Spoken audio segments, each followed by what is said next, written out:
우린 잘 될 겁니다. 또 잘 되어야 합니다. 오늘도 하나님의 은혜 속에 있기를 주 이름으로 축원합니다. 하나님께서 만드신 피조물 가운데에 사람은 특별한 피조물이라고 말씀을 드렸습니다. 우리가 성경에 보면은 창세기에 우리 뱀이 있는데 뱀은 들짐승 중에 가장 간교하더라라고 말씀을 한 것처럼 바로 모든 각각의 가지고 있는 짐승이나 사람이나 천사들이나 각각 특성들이 있고 하나님 그들로 인하여 하나님의 뜻을 이루게 하셨습니다. 천사라고 하는 존재는 하나님께서 말씀으로 만드셨고 그들은 영원한 존재로 지으셨습니다. 그들은 종들로서 하나님의 부리시는 사역자들이요 일하는 그런 심부름꾼들이기 때문에 영체의 모습을 가지고 있으며 사람에게 나타날 때는 사람의 모양으로도 나타날 수 있고 하나님의 그 모든 일들을 수행하는 일을 담당하는 자들이었습니다. 짐승들은 육체를 가지고 있으며 그 육체를 움직이는 각 혼들이 있어서 그래서 이 땅 위에 사는 날 동안에 자기 수명을 다 살게 되면 흙으로 돌아가게 되고 그리고 그 속에 있는 그 각 혼들은 혼비백산되어져 흙으로 돌아가 다 사라지고 맙니다. 그러나 사람만큼은 특별한 존재가 되어서 그래서 육체도 있고 곧 짐승처럼 육체를 가지고 있어 식물을 먹으며 살아가는 존재이기도 하지만 그러나 육체가 흙으로 돌아간다고 끝나는 것이 아니라 그의 영혼이 있어서 그 영혼은 하나님께로 돌아갈 수 있는 천사들같이 영원한 영적 존재로서 하나님이 만들어 주셨다 하는 겁니다. 그래서 사람은 육체로만 살아가는 게 아니라 육체는 영혼이 이 육체가 있는 날 동안에 준비할 수 있는 시간과 같고 기회와 같아서 그래서 육체가 있는 날 동안에 영혼을 위하여 준비하면 하나님은 그 영혼을 영원한 나라로 인도하시겠다고 하는 하나님의 언약이 있죠. 그러나 사람의 육체도 똑같이 하나님의 형상을 따라 지음을 받았다는 사실입니다. 그러나 에덴 동산 때에 그때에 하나님의 말씀을 어김으로 인하여 그래서 인간이 죄를 짓게 되고 그 죄로 인하여 저주가 들어왔어요. 그래서 에덴 동산에서 쫓겨나는 신세가 되어버렸고 육체는 그 육에 대한 세상과 있는 만족을 갈망하는 자가 되어버렸고 영혼은 그래도 하나님을 찾아가는 믿음이 있어 영혼은 하나님을 갈망하고 하늘을 갈망하는 자가 되었다 하는 겁니다. 그래서 모두에게 다 목마름은 있어요. 세상 사람들도 육체로 살아가는 것에 대하여 목마름은 있습니다. 그러나 영적 사람들은 이 땅의 육체로서의 갈망이 아니라 하나님을 찾는 갈망이 있다는 거죠. 시편 42편 1절을 보게 되면 하나님이여 사슴이 시냇물을 찾기에 갈급함같이 내 영혼이 주를 찾기에 갈급하니이다 라고 말씀을 합니다. 이와 같이 인간은 하나님을 찾아 또 갈급하여 찾아가는 사람이 되었지만 인간은 연약하다고 하는 것으로서 죄를 해결할 수 있는 능력도 없고 구원할 수 있는 그런 힘도 없습니다. 그러므로서 하나님께서 인간의 연약함을 아시기에 독생자를 이 땅에 보내주셨고 그로 인하여 우리에게 구원의 길을 열어주셨다 하는 겁니다. 짐승들은요 가다가 새끼를 낳으면 몇 분 안에 비척비척하고 일어나 그 무리에 합류할 수 있어요. 그러나 사람은 어른의 도움을 받지 않으면 보살핌 돌봄을 받지 않으면 살 수 없는 것이 인간입니다. 얼마나 연약한지 몰라요. 그러므로서 부모의 또는 어른들의 보살핌 속에서 살아야 하는 것이 인간이요 인간은 이와 같이 연약하다는 거죠. 죄 때문에 이 죄를 해결할 수 있는 힘도 자격도 능력도 없다 하는 겁니다. 그래서 하나님은 아들을 이 땅에 보내셔서 십자가에 아들의 피를 흘려 우리의 온 인류에 대한 죄를 씻어줄 수 있는 그 빚을 갚게 하셨고 누구든지 그를 믿는 자마다 영생에 들어갈 수 있도록 구원의 길을 열어주셨으며 그리고 하나님의 형상을 보존할 수 있도록 하나님은 우리를 도와주시는 분이신 줄로 믿습니다. 예수님 이 땅에 오셨는데 그분은 누구이신가? 우리 아멘 좀 합시다. 하나님의 아들이십니다. 구세주가 되십니다. 그리고 만왕의 왕이신 줄로 믿습니다. 우리가 조선시대 때를 보던 왕을 보게 되면 그 왕들은 전부가 철저하게 백성들과 차단되어 있고 구분이 되어 있어요. 그래서 그에 대한 사생활이 어떠한지에 대하여 백성들은 잘 알 수가 없습니다. 그러나 대통령은 달라서 그 대통령들은 그에 대한 지금 현재는 매체를 통하여 그의 사생활이나 공적인 것들에 대하여 많은 것들을 개방했고 보여주고 오픈시켜서 다 공개해주는 일들도 많이 있습니다. 하나님의 아들이 이 땅에 오셨는데 이 하나님의 아들은 하나님의 비밀이라고 그랬어요. 그래서 구약에 있는 사람들에게 대하여서는 하나님이 땅에서 하니까 그래서 이 땅이 영원한 줄로 오게 했습니다. 그러나 예수 이 땅에 오셔서 말씀하시기를 너희가 있는 곳은 이 땅이 아니고 하늘 아버지 집 영원한 나라라고 우리에게 알려주셨습니다. 그러므로 예수께서 이 땅에 오셔서는 비밀을 말씀해 주셨다라고 말씀하고 있고 이 하나님의 비밀로 오신 예수 그리스도는 마치 백악관을 또 왕궁을 공개하듯 하나님의 나라를 공개해 준 것과 같다고 성경은 표현하고 있어요. 골로새서 1장 25절부터 보면 내가 교회의 일꾼 된 것은 하나님이 너희를 위하여 내게 주신 직분을 따라 하나님의 말씀을 이루려 함이니라. 이 비밀은 만세와 만대로부터 감추었던 것인데 이제는 그의 성도들에게 나타났고 하나님이 그들로 하여금 이 비밀의 영광이 이방인 가운데 얼마나 풍성한지를 알게 하려 하심이라. 이 비밀은 너희 안에 계신 누구시니? 그리스도시니 곧 영광의 소망이시니라 라고 말씀을 합니다. 예수님은 하나님의 비밀인 줄로 믿습니다. 그러므로 그 비밀이신 예수 그리스도께서 이와 같이 우리에게 다 공개하셨어요. 마구간에서 나셔서 그리고 그의 살아오신 목수로서의 삶, 그리고 요단강에서 침례를 받으시고 성령을 받으신 후에 그때부터 성령에 이끌려 사심에도 불구하고 그분은 공적 삶을 통하여 사생활이 없던 삶이었습니다. 얼마나 피곤하고 얼마나 힘든 삶을 살아가셨는지 몰라요. 주님은 이 땅에 사시면서도 죄인들의 친구라고 하는 이야기를 들으셨습니다. 병든 자들을 긍휼히 여기셨고 상처받은 자들을 치유하시며 그들의 위로가 되어 주셨다라고 말씀합니다. 12 제자를 부르셨는데 그 12 제자들도 전부가 어부들이 대부분입니다. 그리고 높은 고대 관직에 있는 자들이 아무도 없고 높은 자들이 하나도 없습니다. 전부가 다 주변 친구들이 전부가 다 힘들고 어려운 사람들이었고 그들과 함께 하셨다는 거죠.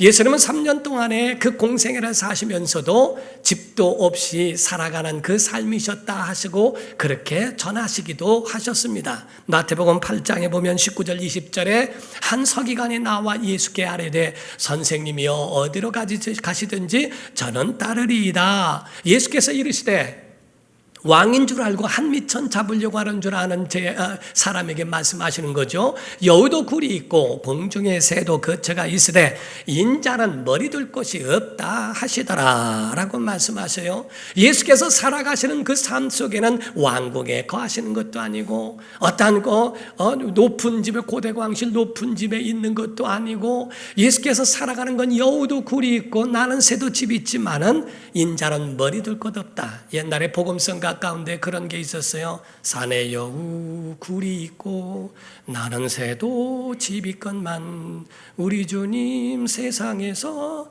집 한 칸을 못 가지고 개를 안 들으셔가지고 집 한 칸도 못 가지셨다고 이런 얘기를 합니다. 그런데 그게 예수님은 동정을 받으려고 그렇게 하신 것이 아니라 예수님의 주소는 이 땅에 있는 게 아니라 하늘에 있다는 것입니다. 예수님은 이 땅에다가 뭐를 정착시키려고 하시는 분이 아니고 민족적 구세주가 아니라 우리의 영원한 하나님의 나라에 대한 영적인 그 영원한 나라를 우리에게 보여주셨기 때문에 여기도 굴이 있고 나는 새도 집 있지만은 인자는 머리 두지 않고 있는데 그래도 나를 따르겠느냐? 나 따름으로 너희가 무슨 거드름을 피고 거기서 너희가 한미천 잡고 출세할 줄로 착각하지 말라는 겁니다. 예수님의 삶을 얼마나 비천한 삶을 사셨는지 몰라요. 그분의 삶은 섬기고 나누고 함께 하시는 사역이었다 하는 거지요. 제자였던 사도 바울과 같은 사람, 바로 12제자 가운데 들지 않았다 할지라도 사도 바울은 주님을 본받는 제자의 삶을 산 사람입니다. 그도 자기의 가지고 있는 목회 철학과 자기의 살아가는 라이프 스타일에 대한 아주 분명한 철학이 있었습니다. 그의 고백을 보면 사도행전 20장 33절에서 35절을 보면 내가 아무의 은이나 금이나 의복을 탐하지 아니하였고 여러분이 아는 바와 같이 이 손으로 나와 내 동행들이 쓰는 것을 충당하여 범사에 여러분에게 모범을 보여준 바와 같이 수고하여 약한 사람들을 돕고 또 주 예수께서 친히 말씀하신 바 주는 것이 받는 것보다 복이 있다 하심을 기억하여야 할지니라 라고 말씀합니다. 바로 그에 대한 모든 삶에 대하여서는 은금을 내가 탐한 일이 없고 의복을 탐한 일이 없다. 나는 사람들을 도와줬고 약한 자들을 도와주며 주는 자의 삶을 살아갔지 않느냐. 이것이 나의 모범을 보여준 삶이 아니냐라고 고백을 합니다. 사랑하는 성도 여러분, 여러분과 저는 제자의 삶이요 제자의 삶은 은혜로워야 할 줄로 믿습니다. 여러분을 통하여 많은 사람이 은혜를 받고 하나님의 사람 예수님의 제자들은 저렇게 살아야 되는구나 라고 하는 그거를 배울 수 있도록 만들어가는 것이 옳습니다. 성경에 사도라고 말하고 그 사도를 제자라고 말하는데 똑같은 호칭이지만 차이가 있어요. 사도라고 표현한 것은 예수님의 사역을 독립적으로 감당할 때는 사도라고 표현을 합니다. 사도라는 이름의 뜻은 보냄을 받은 자라는 뜻입니다. 주 예수께 사명을 받아서 보냄을 받은 자의 사명을 가졌을 때 사도라고 표현을 합니다. 그리고 제자는 배우는 사람, 닮아가는 사람, 그리고 그를 본받는 자라고 하는 뜻에서 예수님을 따르는 무리를 가르쳐 말씀하고 있죠. 제자의 삶이 뭡니까? 놀고 먹고 마시고 박수받고 인기 얻는 그런 삶이 아니고 주님과 같이 그 뒤를 따라가면서 주님이 원하시는 것이 무엇인가, 주님이 기뻐하시는 것이 무엇인가, 그거를 알며 그의 뒤를 따라 그대로 살아가려고 하는 사람들이 예수님의 제자인 줄로 믿습니다. 그런 삶을 살아가도록 우리의 삶을 바꿔야 한다는 거예요. 우리가 과학을 보면요, 과학적으로 이야기할 때에 범죄자들에게는 범죄자의 DNA가 있대요. 참 신기하답니다. 범죄자의 DNA가 있어서 그 DNA로 인하여 정말 그 영향이 굉장히 많이 받는다는 겁니다. 오죽하면 부전자전이라는 말을 하고 씨는 속일 수 없다고 이야기를 하죠. 그의 아버지, 그의 어머니가 그의 자녀를 보여줄 정도로 그의 영향은 굉장히 강력하다 하는 겁니다. 그래서 범죄자들은 그 범죄의 생각이나 그러한 것들에 대한 발상들이 남들이 상상할 수 없는 그러한 발상들이 그들에게 온 것은 바로 그런 DNA가 있기 때문이라고 이야기를 해요. 태초에 성경적으로 신학적으로 말할 때는 이를 가인의 근성, 가인의 성품이라고 이야기를 합니다. 사람들이 좀 모이면 좋은 생각을 하면 얼마나 좋습니까? 그런데 사람들이 모이면 신기하게 이상한 생각을 하고 다른 사람들에게 쉽게 살아가며 자기 자신을 우위하여 살려고 하는 이기적인 마음이 그 속에 들어간다는 거죠. 이를 가인의 근성이라고 표현을 합니다.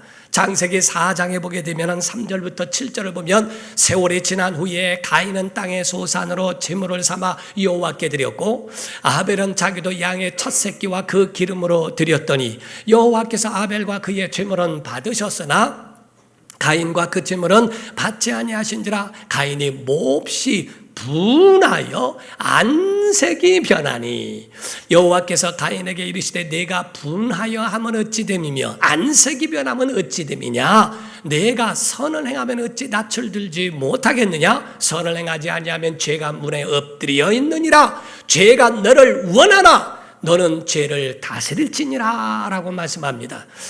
이 아담과 하와 가운데서 태어난 가인이라고 하는 아들이 그 가운데 자기의 예배를 제사를 하나님이 받지 아니하심에 대하여 그 마음의 시기와 질투가 그 속에 막 일어납니다.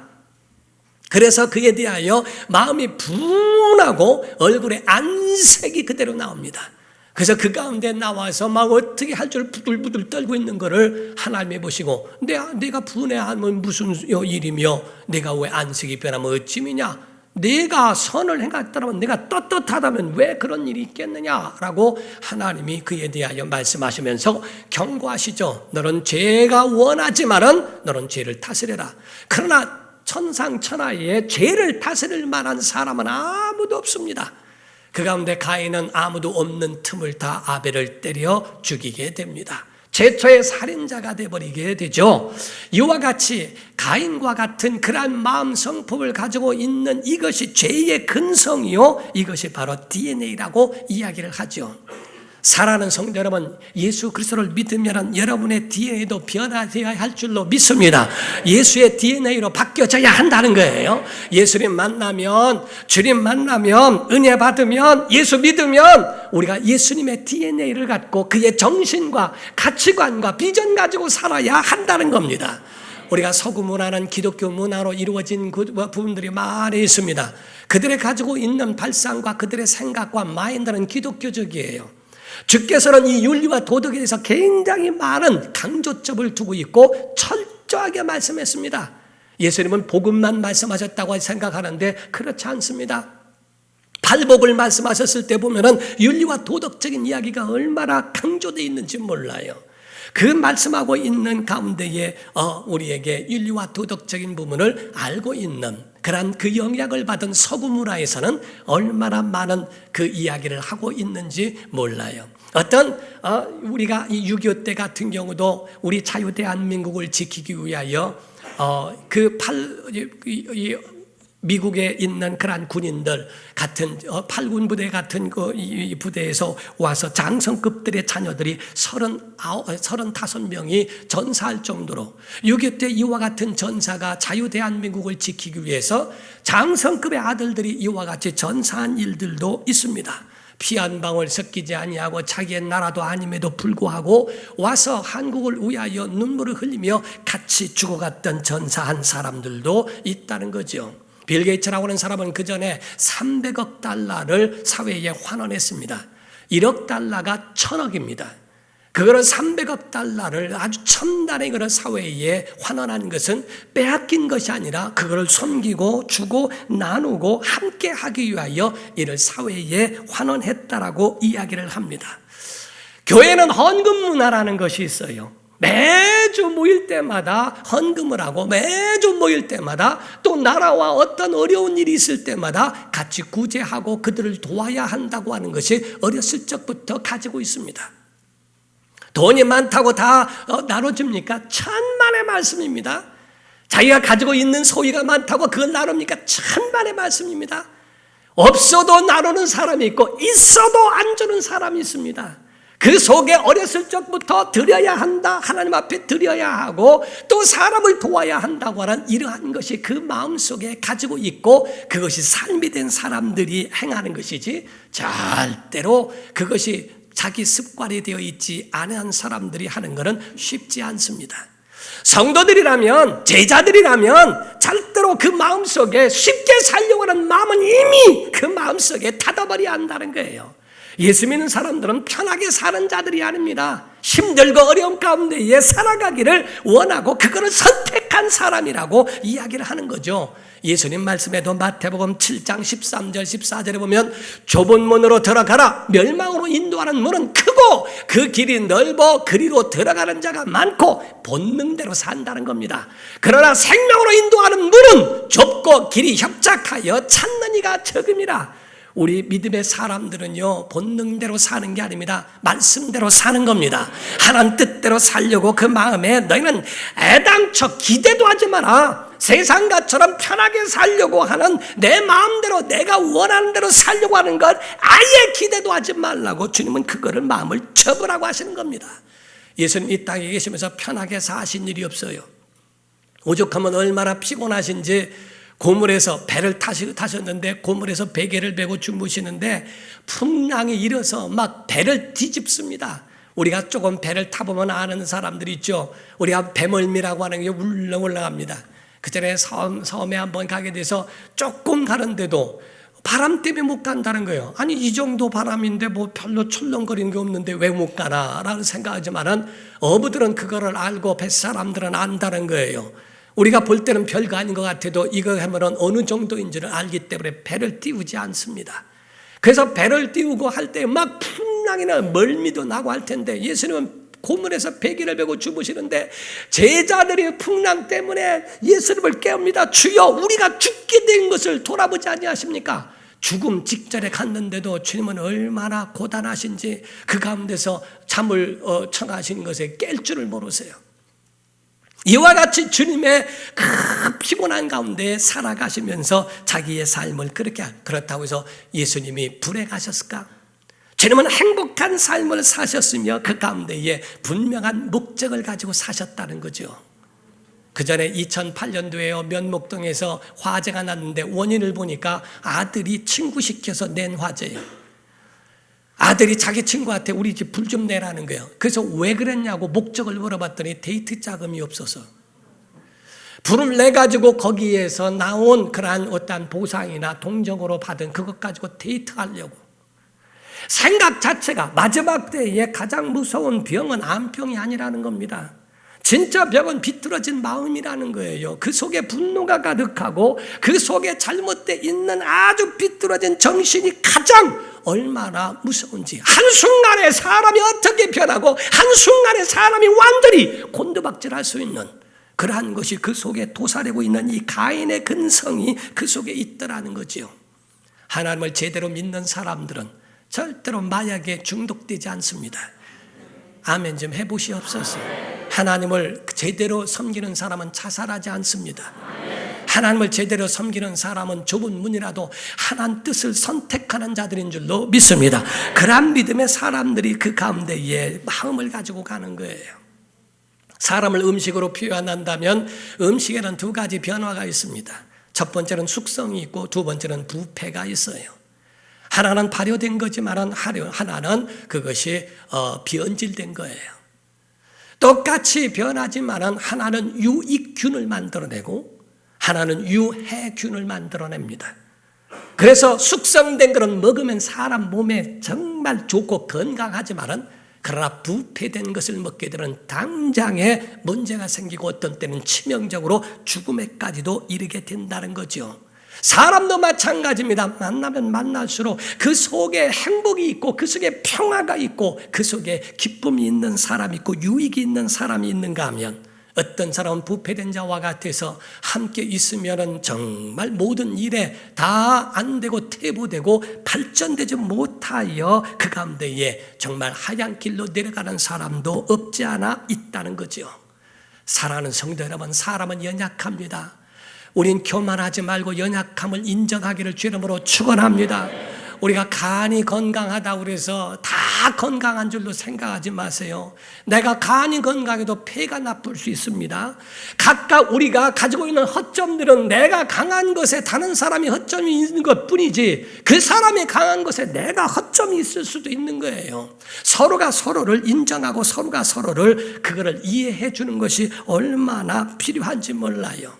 나이가 들면은 깜빡깜빡합니다. 어떤 할아버지가 택시를 타자마자 메리어트 호텔인데 잊어버리고 메리아스 호텔을 가자고 그랬대요. 어떤 할아버지가 또 차를 타자마자 예술의 전당을 전설의 고향으로 가자 그래가지고 그래도 택시 운전수는 잘 데려다 줬답니다. 어쨌든 이와 같이처럼 사람은 연약할 뿐이요. 여자들은요 혼자 나이가 들어도 자기를 갖고 가며 살기 때문에 괜찮대요. 남자들은 나이가 들면서 참 힘들다는 겁니다. 여자가 나이 들어가면서 있어야 할 5가지의 필수 조건이 있는데 첫 번째가 돈이고 두 번째가 딸이고 세 번째가 친구고 네 번째가 건강이고 다섯 번째가 취미래요. 남자들도 5가지가 정말 필수적으로 있어야 되는데 첫 번째가 부인이고 두 번째가 아내이고 세 번째가 집사람이고 네 번째가 마누라고 다섯 번째가 애기 엄마래요. 그래서 남자는 여자가 부인이 없으면 너무너무 힘들게 살아가네. 남자들 어떻게 보면 굉장히 불쌍할 때가 있어요. 제가 한번 이렇게 풍자한 얘기를 이렇게 한번 제가 글을 읽어보고 봤는데요. 변기에 돈이 빠졌을 때하고 이렇게 빠졌을 때에 사자성어로 표현을 했는데요. 변기에 1,000원짜리가 빠졌을 때는 수수방관, 10,000원짜리가 빠졌을 때는 안절부절, 50,000원짜리가 변기에 빠졌을 때는 2판 4판, 100,000원짜리 수표가 빠졌을 때는 사생결단, 아주 변기를 때려 부셔버린다는 게 이게. 근데 남편이 빠졌을 때 물 내린다 이렇게 돼 있어요. 나 그거 보고 남자들 참 불쌍하다. 아유, 우리 또 다 내리게 생겼구만 이렇게 하더라. 사랑하는 성도 여러분, 우리요 인간은 다 연약합니다. 부족합니다. 우린 부족합니다. 잘못되면 유익할 수 있지만 온도 조절 잘못하면 부패해질 수 있어요. 그래서 주님은 우리에게 성령을 받으라 라고 말씀하죠. 누가복음 24장 49절에 말씀합니다. 볼지어다 내가 내 아버지께서 약속하신 것을 너희에게 보내리니 너희는 위로부터 능력으로 힘입혀질 때까지 이 성에 머물라 하시니라. 바로 능력은 성령입니다. 로마서 8장 26절입니다. 이와 같이 성령도 우리의 연약함을 도우시나니 우리는 마땅히 기도할 바를 알지 못하나 오직 성령이 말할 수 없는 탄식으로 우리를 위하여 친히 간구하시느니라. 사랑하는 성도 여러분, 우리가 세상에 부패되지 않을 수 있는 방법은 기도하면 됩니다. 하나님의 약속을 믿으십시오. 성령을 사모하십시오. 하나님의 말씀을 가까이 하기를 예수 이름으로 축원합니다. 성도들은 제자의 삶은 하나님의 사랑을 잊지 말아야 합니다. 예수님의 구원도 잊지 말아야 합니다. 성령의 도우심을 받기 위하여 기도하며 그분의 은혜를 사모하는 자 되기를 주 이름으로 축원합니다. 예수께서 죽임을 당하시러 가신 그때에도 얼마나 고통스러운 줄 몰라요. 마태복음 26장 37절 38절을 보면 베드로와 세베대의 두 아들을 데리고 가실새 고민하고 슬퍼하사 이에 말씀하실 때 내 마음이 매우 고민하여 죽게 되었으니 너희는 여기 머물러 나와 함께 깨어 있으라 하시고 라고 있었어요. 예수님은 하나님의 아들이시니까 육체의 못을 박아도 아프지 않겠지, 채찍에 맞아도 고통이 없겠지. 하나님의 아들이니까 십자가에 죽어도 그 죽음이 별로 그에게는 고통이 아니겠지라고 착각하지 말라는 거죠. 하나님의 아들이시라도 십자가를 앞두고 고민하십니다. 그 고민이 내가 그 고민으로 죽게 생겼다라고 할 이만큼 내가 고민하여 죽게 되었으니 너희는 나와 함께 깨어 있어달라. 깨어 있으란 말은 눈만 떠 있으란 얘기가 아니라 나와 함께 아픔을 같이 해다고, 나와 함께 기도해다고, 나를 위하여 간구해다고 하시는 그 3명의 제자들에게 자기 자신의 기도를 요청하시는 만큼 정말 십자가의 죽음을 앞에 두고 얼마나 몸부림치시는 주님의 절규가 있습니까? 하물며 하나님의 아들이심에도 불구하고 그러시는데 우리의 삶이 얼마나 하나님의 도움 없이 살아갈 수 있다고 누가 과신하느냐 이 말이야. 제자들의 삶은 고달프고 힘들고 어렵다 할지라도 하나님의 도우심으로 승리하는 자 되기를 주 이름으로 축원합니다. 하나님 여러분을 도와주실 겁니다. 성령님 도와주실 겁니다. 여러분의 모든 삶에 하나님의 은총으로 제자의 삶을 끝까지 완주하기를 주 이름으로 축원합니다. 기도하겠습니다. 이 시간에 다 같이 통성으로 기도할 때 하나님 아버지, 우리의 연약함을 도와주소서. 우리의 연약함을 붙잡아 주시옵소서. 하나님의 은혜로 살아가게 도와주옵소서. 주의 권능으로 우리를 인도해 달라고 다 같이 통성으로 기도하시겠습니다.